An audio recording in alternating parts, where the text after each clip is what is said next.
నేను కాదు రక్షకత్వం, నేను కాదు రక్షకుణ్ణి. 1,000,000 మంది వైద్యులు కూడి వచ్చినా కానీ మరణమయ్యడి వ్యాధి మన్పలేరు.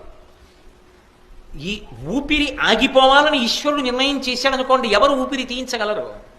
అదే ఈశ్వరుడు వాడు బ్రతకాలని నిర్ణయం చేశాడనుకోండి, మృత్యుదేవత నోటి 2 కోరల చిక్కి బ్రతికినొక వేళ బ్రతుకవచ్చు.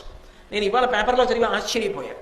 రైలు పట్టాల కింద పడిపోయినటువంటి వ్యక్తి మీద రైలు చక్రాలు ఎక్కి వాడు స్పృహ తప్పిపోయి మళ్ళీ లేచి కూర్చుని తెలివొచ్చి తాను ఎందుకు పడిపోయాడో చెప్పి లేచి వెళ్ళిపోయాడు. అనుకుంటారా ఎవరైనా అలా బతుకుతాడని? రైలు పట్టాల మీద నిలువుగా పడిపోతే ఎక్కేసిన చక్రాల దగ్గర నుంచి ఇవాళ అందులో చిత్రపటం వేస్తే చూసి నేను ముక్కున వేలేసుకుని అనుకున్నాను.